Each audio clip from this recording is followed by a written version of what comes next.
What's up, motherfuckers? Not me.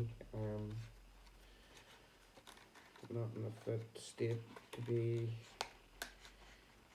doing this, but I am doing it in my house coat or dressing gown, whatever it is you want to call it. It's just a garment, isn't it? An item of clothing. It's just a house coat, isn't it? And these are some scissors for which you need to snip your fucking things with.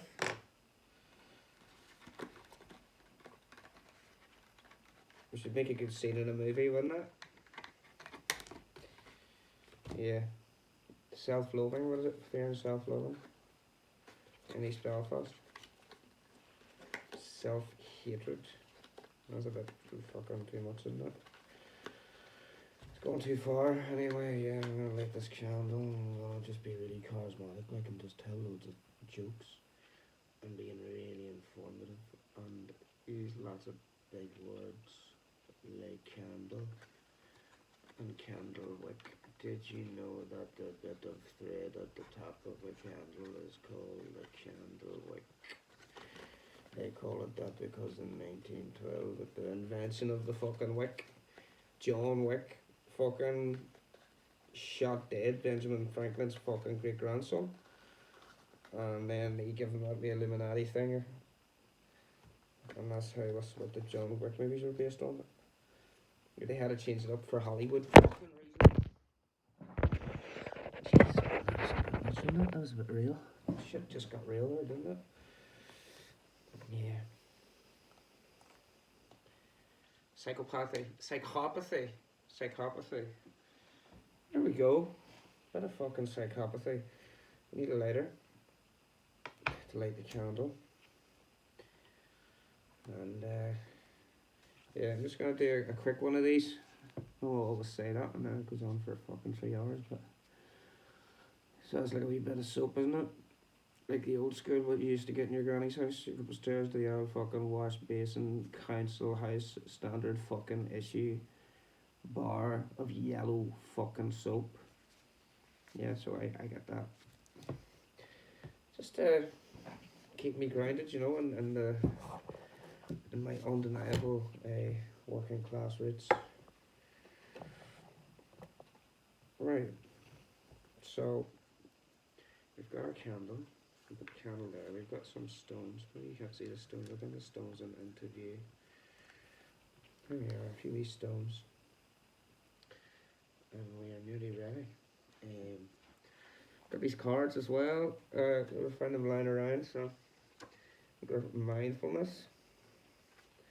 But there's all sorts of weird symbolism and stuff going on. Like, look at that one there, like. Quite mad, isn't it? So yeah, not that I'm going to be using them at all. Cue cards. It's just a thing, isn't it? It's just something for me to pick up, talk about, make interesting, you know, entertainment. Or is it drama that we're after this evening? Because if it's drama you want, I can fucking provide it. Drama? Is it drama that you want? Drama or trauma? Tramadol? Not at all. We don't make jokes in drama. Listen to me, son. When you're doing drama, when you're working on a drama, right? This I actually work this, you know.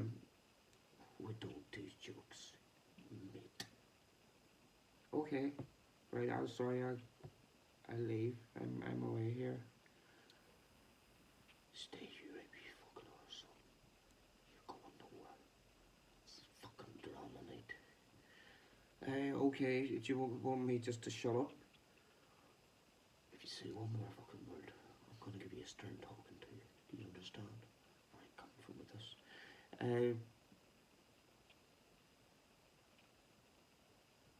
Yes. What the fuck did I tell you, little bastard? say to you? So that's drama, basically, you know what I mean? You need real emotion to do all that shit, don't you? You have to actually be suffering or dying or in pain, and these method actors are running around fucking sacrificing themselves so that they can do that. You know, go into that little thing. Or maybe they're actually like that. There's two different types. There's like character actor, and there's another type of actor. So it's like, there's the one who steps into a role, and there's the one like, this is who I actually am, mate. Okay, this is my reality. How dare you step within the bounds of my reality with your jovial, frivolous, what passes for humor in your realm? Well, maybe realm over here. Bugga-da-bow. Exactly that realm, my friend. You're in the nursery. Kindergarten cop. I thought you said no jokes. That wasn't a joke. Okay. So fuck all that shit. Like, who wants to be bothered with that? Except if you're really serious and you have some major psychological issues which must be resolved in some sort of a constructive manner. So anyway, look, we could go on forever with this, couldn't we? So we could go on forever with this, and we could go on, yeah. But it would be a waste of my time and yours. So I went to a gig last night.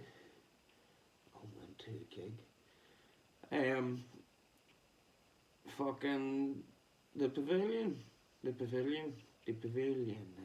the Pavillion. And my friend John was playing a gig. John Devling and the Resolvers. I didn't know who else was on. He had mentioned a few weeks ago that he was doing this gig. Basically, I says to myself, it's a gig you're doing, John. He says, yeah, Dackie, it's just a gig. I mean, just turn up, you pay at the door, no problem. Well, if it's a gig, you can count on me. I'm your number one man. You understand? Yeah, Dackie, I mean, you know, just turn up, mate. There's going to be lots of people there. No. So anyway, went to the gig and it was very, very good. It was great. So there were 4 acts, if I remember rightly. Philip Carroll, the promoter, organizer, main fucking orchestrator of the whole shebang. So he was on first, doing some solo stuff. I believe he has a band, Payola, Pay Dirt, maybe a bit of both. But I believe he has a band. I haven't seen the full band, but I've seen him before solo once or twice. And I told him before the first time I seen him that for me he was like Pete Townsend. Is it Townshend or Townsend? Townshend. Do you pronounce that H? Do you pronounce that? I'm not sure if you do or not. Anyway, he's got the rhythmic thing with the guitar and the chords and the suspended chords and all of that great rhythmic drive on guitar, which is refreshing, man. It's nice to hear because some people just fucking hit the chord the same way every time. Nothing, bam, bam, bam. No horn, like, but you gotta mix it up, mate. You know what I mean? Like, you have to. Otherwise, the song fucking dies on its ass. So he does that great, and so he's a cross between him, Pete Townsend, and Bruce Springsteen, for me, and the way he sings. And you know, this came to my mind as I was hearing him again. I was saying that this original description, fucking stand up. I thought it did somewhat, and then he came into a couple other songs. He did a cover, maybe a couple of songs away from the end of his set. It was like an 80s rock number. I can't remember exactly what it was, but it was good time rock and roll shit. And then he did one after that. There was a bit more, I suppose. I wouldn't say like a straight ballad, but there was more those type of, like an upbeat ballad, if there is such a thing, yeah. And I realised that when he was hitting some of the higher notes, that he had a timbre very reminiscent of Paul Brady. I fucking blew out the candle. What sort of nonsense is that? Come on, mama. This is fucking. Can I, what is this, man? What is this? Look at this here. Oh, there we go. So, yes,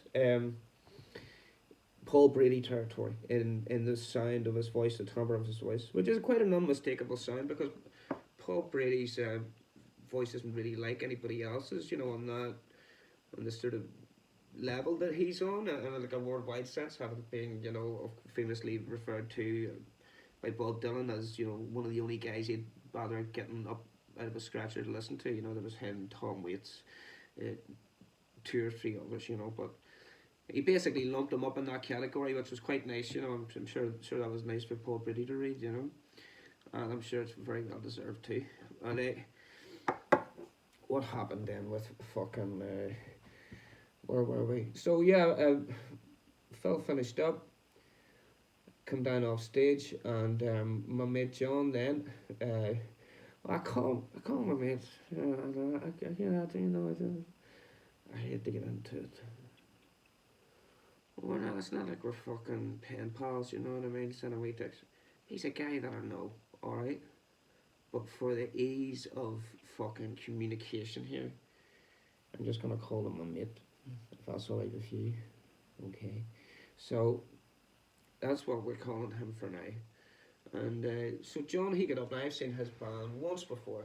I had seen John many times down the years at the open mics around Belfast, and I always liked his stuff. We never spoke overly much. Got to know him a little bit better later, and I started the more I got to speak to him, then I started to dig his music more. And then I seen him with the full band in a good old Cookstown, fucking yeah, County Tyrone. So he played at the Railway Bar, and they were fantastic. And I was blown away because with the full band and stuff, you could sort of see that John not only was just a guy with a guitar who was singing some lyrics and playing some chords, he had a whole vision as to how the arrangements and all of that stuff, and the band was great, and he was like fucking barking, at the microphone, not constantly. He would sing a bit softer, a bit mellow, a bit somewhere in the middle, and then every now and then he would bark, and the band would be punching at the same time, and the effect then was fucking startling, real powerful. And not a dry bark, not like an owl fucking. There was like a depth to this bark, of some fucking bulldog shit. It was quite nice. And the Revolvers, which to me I thought was a nod to the Beatles, because you can easily enough detect some of the Beatles influence which is in there, which is no bad thing. Um, to begin with at all, but I think it's especially great that, although you can hear there's like a Beatles influence in some of the riffs and things like that, the overall sound of the band and even the songs themselves and stuff like that, and is its own thing and it's of itself. So that was great. It was good to see John, and I got a wee chat with him after, and I could then tell myself that he was my mate. Again, after he spoke to me, after he blanked me when I first come in the door. Well, we'll let that go. Like, it's all good. It's all good. It's all good. It's all good, baby. Anyway, next on was, I wrote it down, Saffron Gorman, because I don't know these guys, I've never seen them before. The Saffron Gorman and the Black Eagle Band. They were really good. They were a damn good band, without sounding sexist, misogynist, or anything like that, which I'm not, because obviously I am down to fuck with all the shit. Chick singer, and she was great, man. She had a lot of charisma, stage presence, great front woman, very good singer. She was talking a bit in between songs, and she says, "Oh, I'm gonna stop talking now because, I think I'm maybe a better singer than I am a speaker." And there was probably some truth to that, but at the same time, she had this amazing speaking voice where I was like, okay, the next song is gonna be. It was like it was husky. It was quite stirring. That was like the highlight of my night, actually, hearing her talk. Oh, my buddy, still trying to kick this cold. And me and my buddy who had come across to this thing, he was like, "Oh, I know her." I was like, "Right, well, why aren't you like talking to her and stuff?" And he's like, "Oh no, it's I just haven't seen her in a little while and stuff like this." I was like, "Okay, whatever, mate." but he sort of knew it, so he was quite stoked. He was enjoying it. Um, Bass player was quite good, great look, good player. Um, drummer was real good too. The guitar player wore I felt I'm trying not to, I ran out of fantastics. I have to say another word.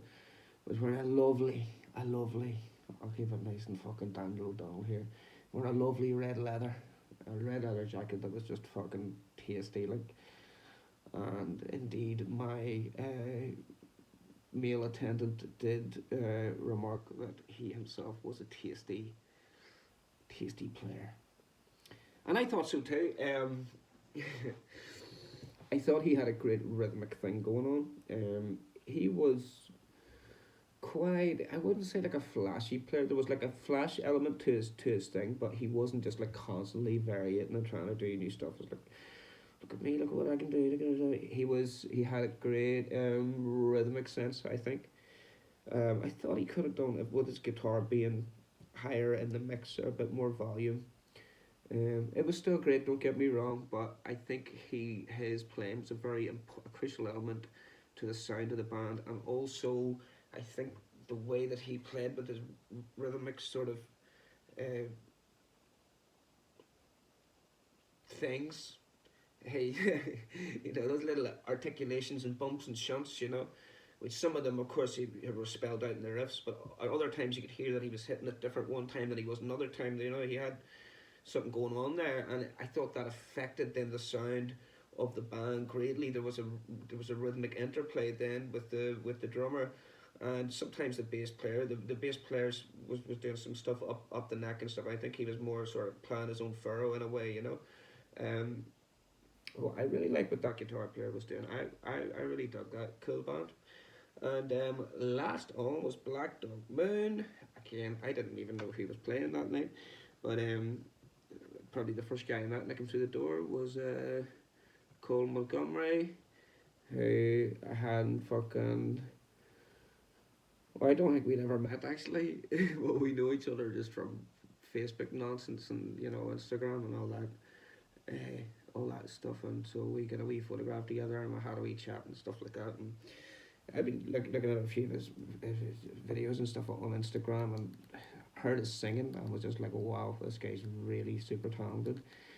His singing, like, he's a beautiful sound to his voice, and the like skill that he has in using it is top notch. So those guys get up and they started doing their stuff and they played a few original tunes. The lineup was quite good. They had a guy called, I think he was introduced near the end as like motherfucking Stevie Glacken. There's something, oh my god, there was some kind of a two-fisted attack going on, when he was announced. Um, the bass player seemed to, it was almost like him and Connell as the frontman seemed to have a double act thing nearly going on. Sometimes the bass player would step forward and he would offer a few words or a wee story or a joke or something. His timing was impeccable, and it was quite good, and those two played well off each other, in my opinion. Um, which is uh, just like that, isn't it? It's just completely impartial and objective, as all opinions should be, of course. Next thing, anyway, fucking, there was two young guys on guitar, and they had like the leather jackets on and stuff, and the jeans and the t-shirts, and there was a range of guitars we were playing. They each had a Les Paul. The other guy, I think he was playing what it looked to be a PRS, SE, which I assumed was. This was from far away. So I happened to own the lower end model of that guitar, so um, it may or may not have been the same guitar. Great sound, or great.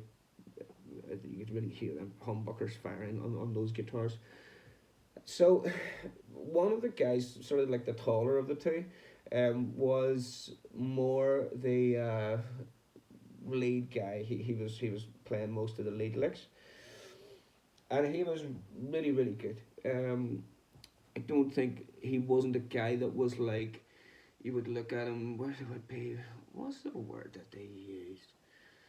So I need to get the word. Oh, uh, I gotta smoke a cigarette while I think of the word, right? So this is perfect timing. I shouldn't even told you that I was trying to think of the word, but I am. Pyro fucking technics. Pyrotechnics. So it wasn't like that. It's not like he was sweeping, you know, and tapping up and down and all of that. It was, I wouldn't say standard stuff. It was like maybe Iron Maiden style soloing, you know, which I'm not an authority on any of that stuff. But it was like whittly, you know, those type of things, fast hammer-ons and pull-offs, and then just, you know, your standard blues licks, pentatonic licks, uh, things that we all do. Um, and the thing is, you could have got any number of guys up there to play those licks, but this guy he was just one of those players that had that special little fire, electricity or something about him. Whereas whatever way that he played it, or what was in his fingers, his attitude, whatever it was, he made it sound fucking great, you know. So that was quite a treat to see. About halfway through their set, they played Hotel California, and the other guy jumped on lead in as well, and they did the harmonised bit at the end of the guitar solo, which was fucking great, man. It was like a miracle, you know. So they did a few more covers. I think they did a Lizzie one. It might have been Don't Believe a Word. It might have been Rosalie. Not too sure. He did Freebird at the end. And he did a song of theirs, which I can remember seeing Connell having posted an early version of it, which I think he must have done around the time of the death of Shane MacGowan, which is a Rainy Night in Belfast, is the name of the tune. So, not too hard to make a connection there. Rainy Night in Soho, Rainy Night in Belfast. Musically, there was no real connection to be seen. It was sort of, I don't know what he done. Maybe he just took the idea of a title and he got the song idea and gave birth to it. You know, yeah, that's a man can give birth to songs that are like our children. So you know the score. So I thought throughout the gig, Connell's singing was great. You know, he can get right up there with the high notes, and he sings them with a nice depth and a great tone, and like grit on it too. You know, like grit and power that you want to hear in like hard rock music. You know. But when he come to sing this song, which was sort of like a rock ballad, not power ballad, but like something like that. You know what I mean? But you know, his voice was just really nice on it. The sound of his voice was lovely, and it's a truly beautiful song. It is like one of them special songs where you know, if you write the songs, you know you write 10 songs and maybe one out of them will be one that stands out. You know, so it was not only a nice song, but it brought out the best, I thought, in his voice, and it's not very often that you hear that quality, that sort of level of quality in somebody's voice, and it gets you to thinking sometimes, not to get too philosophical, but what informs that tone, that sound, that soulfulness in somebody's voice is to do with their experience and other things like this. Is it you know, just down to physicalities and stuff like that. You know, does their drive go into it? You know, their memories, their passion, the people that are there tonight, does that somehow give them some extra stuff, you know? Because people's voices develop as they get older, you know, and they can sound different one week than they do the next. You go to see them the next week and the voice is something, it's not different there, you know? And, yeah, it's easy to say, oh, he was better tonight, or he was worse tonight. What was different about it? And why was it different? Maybe that's too much of a microscope, you know what I mean? Just fucking smash the microscope and say, no, you don't go there, you know, just fucking sing it. And do whatever you feel enhances you as a person and therefore as a musician, you know. The subject material to some of his stuff, again, I'm not awfully familiar with his work, so I haven't heard songs like, I think it was one called Mr. Trauma or Trauma King or something like that. I love that because that was like a real Kiss rocker. I was like, Trauma King, Trauma King. It was just great fucking rocking stuff. But the fact that he, you know, and he introduced it to the start and he gives some sort of an idea as to what it was about. There's another one about narcissist, and then there was one at the end that was more just about like love and stuff. And he actually said at the start of the song, he was like, fucking turn around to the person you're with, hug them and tell them you love them, you know. And everybody did. It was very wholesome. So that was lovely. That was really nice. And it's 26 minutes. So I reckon I spent about 8 minutes at the start just dithering about going, and then I sort of fucking got over here for a minute. And I realised the depth and the absolute necessity of a serious moment's reflection. And then we sort of got into the meat and potatoes. 2 veg. The veg is coming, actually the sweet's coming now. A wee bit of fucking chicken con carne, banoffee, pudding pie is on its way and you're gonna enjoy it. But first of all, you gotta listen to me talk some bullshit about swing, right? So what the fuck did they sing? Is it Duke Ellington or is it Count fucking Basie? It don't mean a thing if it ain't got that swing. Yeah? Billie Holiday sing that? I don't know, someone in fucking dudes. Anyway,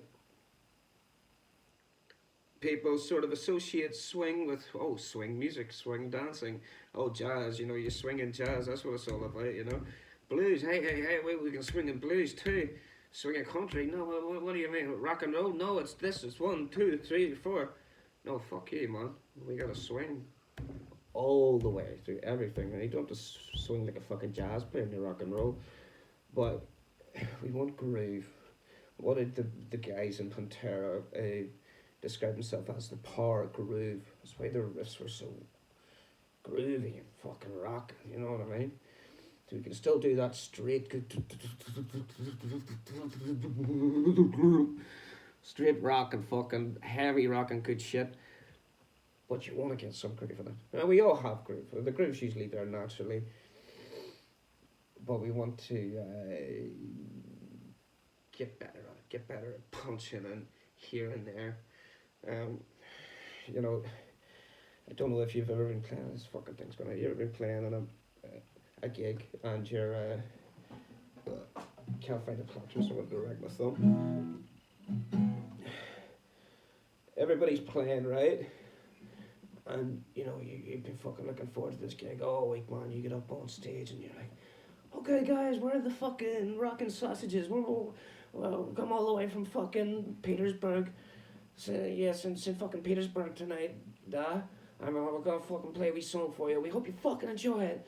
And you go, 1, 2, 3, 4. And you're going, yeah. And you're going for it, you know. And like you see the faces drop of the people in the fucking crowd in front of you. And suddenly it all feels very inappropriate. And then you look around for some encouragement from your bandmates, you know, some hope, please. And you see they're all looking at the ground going, the song has fallen flat on its fucking face. Yes, we're still playing it. The structure of the song's still there. We're all playing the rest. We're playing the chords. The drummer's doing his thing. But something's missing. Now, is that a phenomenon that just fucking happens and you can't do anything to affect it? Or can you use your own rhythmic dynamism, your personality to catch, you know, and that beat, that upbeat, this one, but because you're getting fucking angry by this stage because you worked hard to get to this point. You know what I mean? And your mates here, they're slacking, they're fucking about. Come on, mate. You know what I'm saying? Let's do this properly. So, you look around, you encourage him. You see that he's a bit shy, he doesn't like moving on stage, so we're going to encourage him a little bit. Come on, man. You know, I'm gonna make a bit of a dick out of myself here, so you shouldn't feel too bad. Yeah. And you're playing that riff nice, David. Just a bit more fucking biting. Just a bit more biting, and that's it. That's it. Good drummer. Was a drummer? What type of personality does a drummer have? The drummer maybe needs the sort of guy needs to be attacked and questioned. You know, let's say. So you gotta pull it on him. You gotta look and say, "What the fuck are you doing? What's the problem here? This ain't working, man. This ain't working at all." You know, suddenly you realise, oh wait, this guy isn't the one to be attacked. This is the guy I got a reason with. Mate, you know, you gotta come on. You gotta do this because you're letting yourself down. And not only you're making all of us look bad here. But let's fucking let's make this thing work. I think it was Roy Gallagher said, you know, true rock and roll needs a bit of danger in it. You know, your Keith Richards and John Lennon, you know what I mean? But it's a vessel for us to rid ourselves of our aggression and other negative emotions. I'm not saying all forms of music are like that, but rock and roll, real stuff, you know, it's in there. You know, you get all those different human emotions and impulses work their way into our music, you know. But I think the aggression's a great one to get out, especially punk music and stuff like that as well, you know. You know, you wouldn't see a fucking punk band fall flat on their face in their first tune. And those guys, you know, some of you great blues players, country players, rock players might look at these punk guys and say, this guy, you know, these. If you have any sense about you know better than that. But maybe a youngster, right? Somebody inexperienced might be inclined to think, this person doesn't have the technique that I have, or whatever. I'm a better musician. Well, it could well be argued that guy's fucking 10 times a musician than you are. Because look at the energy he's putting out. Like, what are you doing? You're sitting there with your fucking 12-tone solo. Can't wait to use my fucking 40-second pedal tonight. Have you moved anybody? Have you moved anybody in the crowd? Yeah, well, see if you can do that. Don't worry about your fucking pedals afterwards. Hey.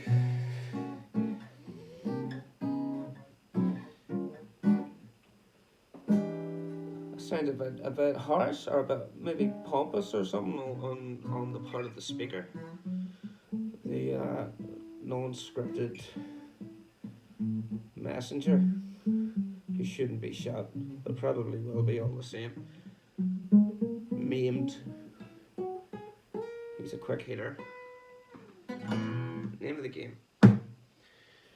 So I you know, had a good feel for swing and groove coming from the blues, being a good blues player. Take the, you know, let's say this shuffle move, you know, open E, A string, second fret, fourth fret, dun dun dun. You can go da da da da da da da. And that's alright, but it sounds like a fucking computer backing track. That's not what we're in the business of. We're in the business of human emotion. You know, there you go. Mute it, get the tone right, swing it back and forth, swing your body. That helps you. You know, and then change it off, change the tone, take your hand off it for a while, and then back on again. And then strike it harder, yeah, on to the next one. Slow down, simmer, don't want to show your hand too early.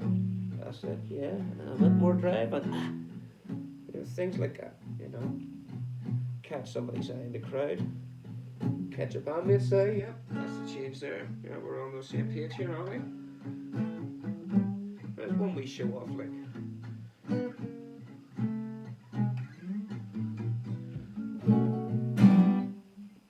That type of thing. So that was where I got my grounding with swing, groove, rhythmic effects. I went through a massive Van Morrison phase. I basically learned a lot of what I know about songwriting, what has become my own singing style and stuff through this sort of school of Van Morrison. I was obsessed with him. I spent about 3 years trying to learn everything that he could do. Realised that I couldn't. The same as I had done with Peter Green, the same as I had done with Jimi Hendrix, the same as I'd done with Robert Plant and Paul Rodgers. And it's not nice to wake up to that, to go, oh shit, I'll never be as good as this guy. You know, at least at the way he's doing it now. I went to these 5 different schools. Okay, let's bring it in and do my own thing here. We can still learn from other people, but the impetus is on having our own style. Yeah, less about a thing of comparing and more just developing yourself, fostering your own talent. And that of others if you can, which might just happen by osmosis anyway. Um, so yeah, one of the things that got me with Van Morrison was the way he played with time, in the way that he delivered his vocals, and in the way that he marshalled his bands, and the way that he selected his band members. They were playing songs that were basically in like basic song, traditional song formats, like 32 bar sort of format and things like that. But the guys that played with him were sort of very high level rock players, or like soul sort of musicians, or like jazz guys, that were sort of, I suppose you could say they were slumming it a bit, come and play with Van. Maybe not, it's kind of speculation. So, if you take, something like Brown Eyed Girl, so it's like, this might not be the best example, right? We'll do a few, right? Let's see. Here you go. Hey, where did we go? Days when the rains came. Well, it's not, it goes. I'm trying to do it all. I'll fuck it up. Hey, where did we go? Days when the rains came. Down in the hollow. Playing a new game. There's lots of little subtleties, nuances, and things that he does with the way he curls down pitch-wise, note selection, complexity and length of the phrases, and the way the band plays behind him, which is, more the... And everything, how I sing that on that chord, then drives that, the whole mix.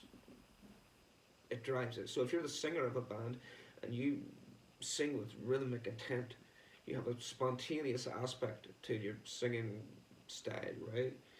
You don't sing it fucking exactly the same every night. Of course you have your melodies, of course you have, I want to hit this part, right? Oh, this is the bridge part, well, there's a special bit here, I have to hit that. And I don't like, for my personal taste, I don't like varying too much from what's laid out there, but I will change this bit, I will change that bit. Yeah, great. I am in the other camp. I probably should do a bit more of that, but I'm like, oh, hang on, I think I'm Louis Armstrong. I fuck it up, but man, like, isn't it all good? Like, so.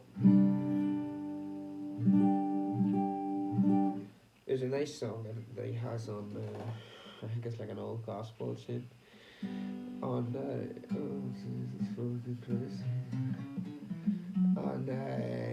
Two Below Honey album, which is one of the only albums that he doesn't have on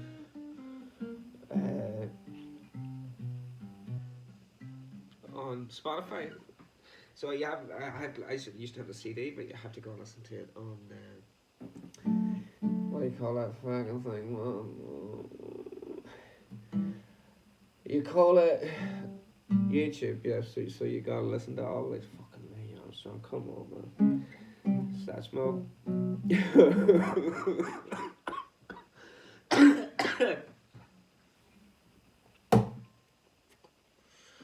So anyway, yeah. I think it's a gospel thing. Lay down my burden down by the riverside. You guys are mostly churchgoers, aren't you? Yeah, I thought so, mate. Yeah, you're a wee Christian, aren't you? Thought so, mate. Yeah, so the way this one goes right. Lay down my burden down by the riverside. Down by the riverside. By the riverside, he sing it, he go like this, he go, what does the saxophone says? What is jazz? If you have to ask, you won't fucking know. Yeah, I should have just posted a meme of that with my head there instead of Louis Armstrong's. Right. So, goes, I'm gonna lay down my burden down by the riverside. Fucking Gino appreciate down by the riverside. Down by the riverside. But he goes, I'm gonna lay down my burden down by the riverside. Down by the riverside. Down by the riverside. I'm gonna lay down my burden down by the riverside. Study war no more. Ain't gonna study war no more. Ain't gonna study war no more. Ain't gonna study war no more. Study war no more. Ain't gonna study war no more. Ain't gonna study war no more. So you know where I'm coming from, right? If you're watching this, you're probably a high level jazz musician of the highest fucking caliber, yeah, aren't you? Fucking sash moment, and I won't rest until that has been stricken from the record. So you get where I'm coming from there with the way that he accentuates certain beats and stuff, and that it drives it on, you know.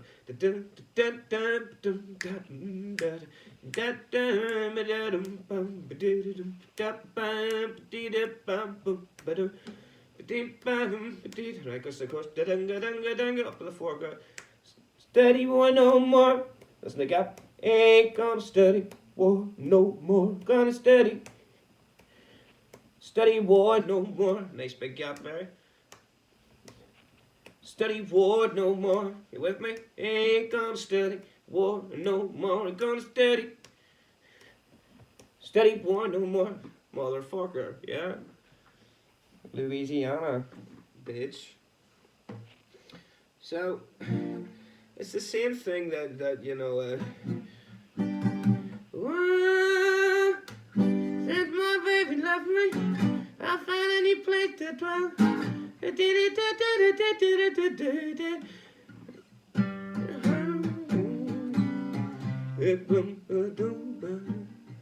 Is it so lonely? You know, down in volume, it's little moans, and it's the shakiness where it comes in. You know, really, it gives it some.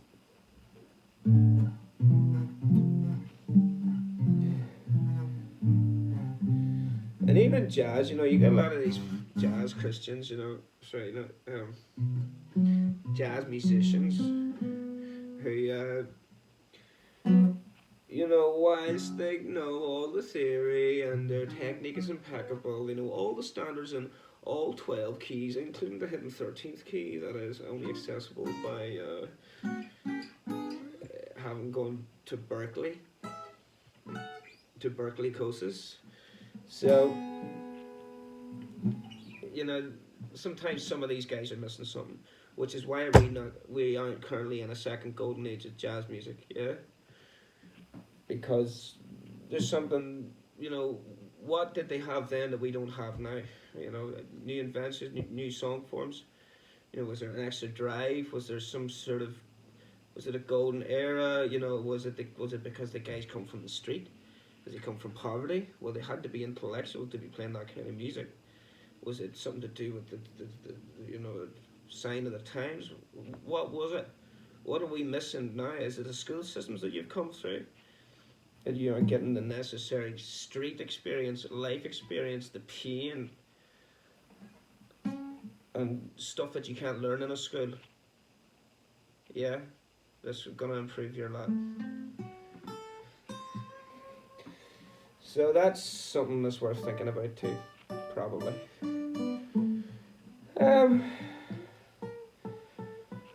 So like, if you can arrange a scholarship for me to go to, you know, New York City or something. That would be great. Yeah. So speaking of 13th key loboses, was that what that was? 13th key loboses, 12 key lobos. It wasn't the best of puns, was it? To be fair. Yeah, so the song TV Sheets by Van Morrison. It's just a 2-chord sort of like a D sound. Get down, down, get the guitarist done. Get down, down, get down, down, get down, get down, down. You get the harp.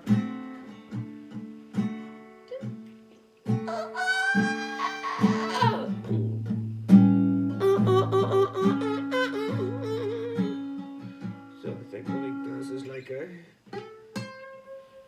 is it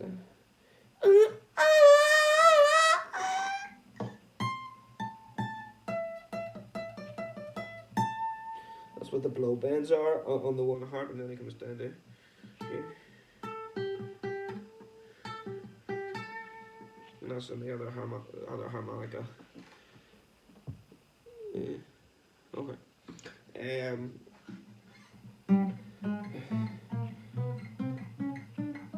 I feel, it's just kind of like I wore a robe, isn't it? And then what happens when the robe comes off? Well, you know what happens when the robe comes off? Revealing my true identity as a liberal-minded practitioner of the. Stole those out of TK Maxx yesterday. Well, I actually paid for them. Lovely, nice velvet trousers that I got. They're lovely. The waistband's a bit skinny. And this is my. When I wear this gives me extra jazzability, doesn't it? So yeah. So, without getting into too much nonsense, basically, that's bad, isn't it? Like, it's not good. Put up like that, it's not so bad there, isn't it? Yeah. This next one is like a.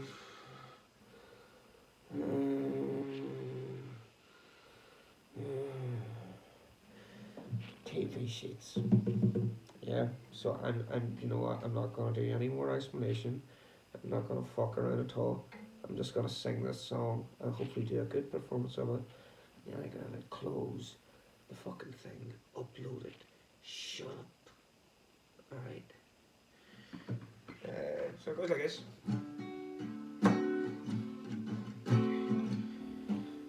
Hi. Alright. Okay.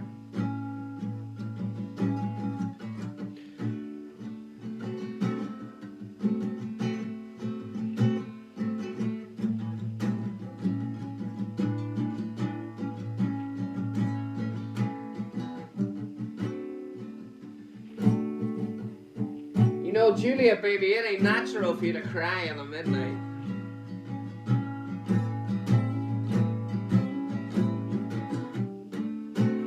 It ain't natural for you to cry way in the midnight, you know.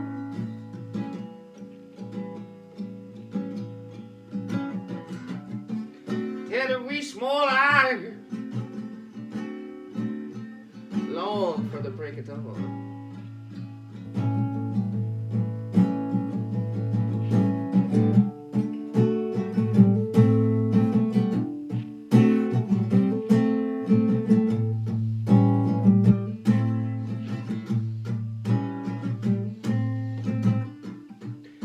Julia, baby, there ain't nothing faded from my mind.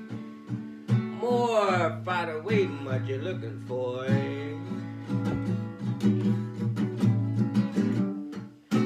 can see the way you look at me,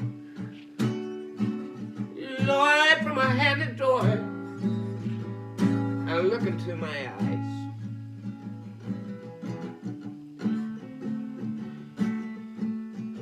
You little star-struck innuendos, inadequacies, foreign bodies, and the sunlight shining through the crack in the window pane numbs my brain. And the sunlight shining through the crack in the window pane numbs my brain.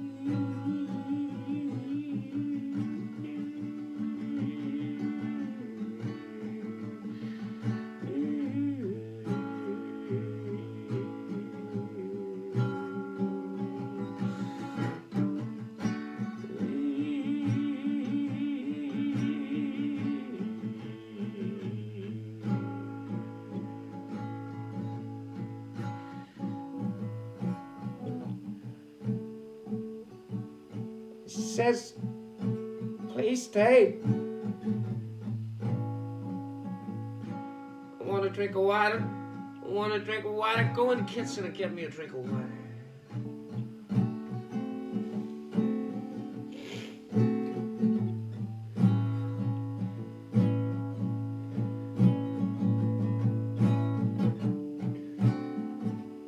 Cool run. Lord, it's a fool's room.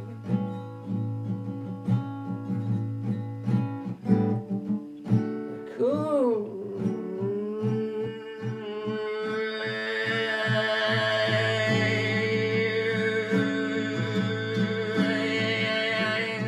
I can almost smell your teepee sheet.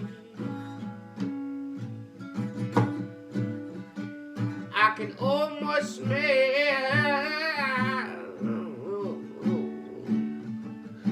your TV, TV, TV, your TV, your TV, your TV, your TV, your TV, TV. Gotta go, I gotta go, I gotta go, gotta go, gotta go, gotta go, gotta.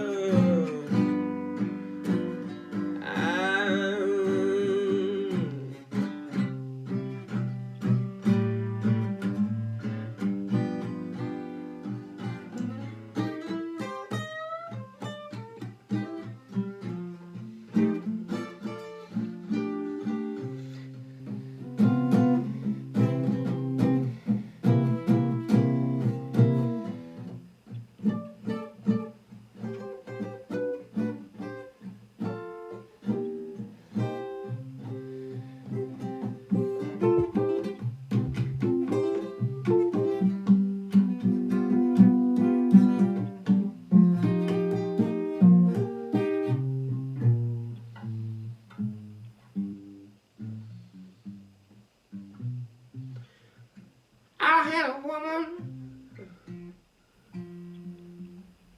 she lived way back in time. She treated me right, never let me down.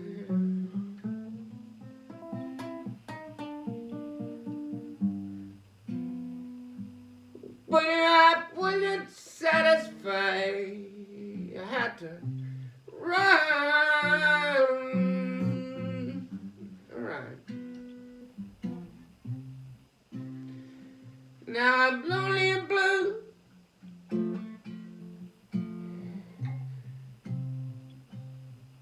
And I'm thinking about you, you, you, you, you, you. I'm gonna move way on down the line.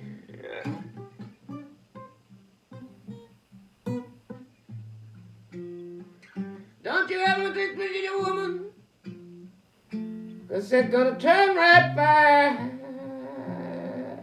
on you.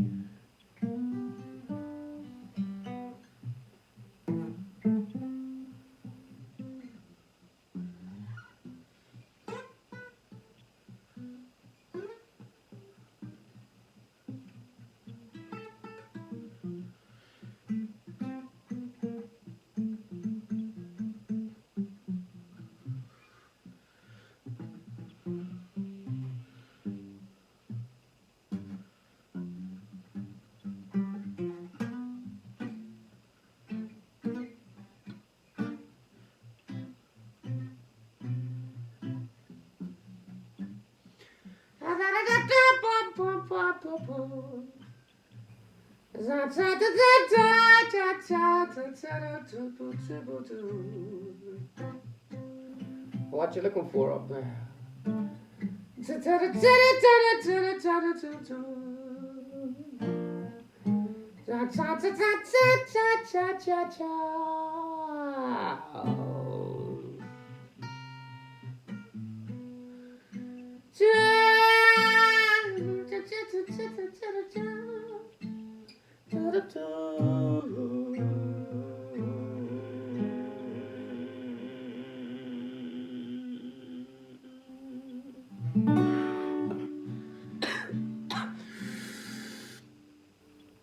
Satchmo forever.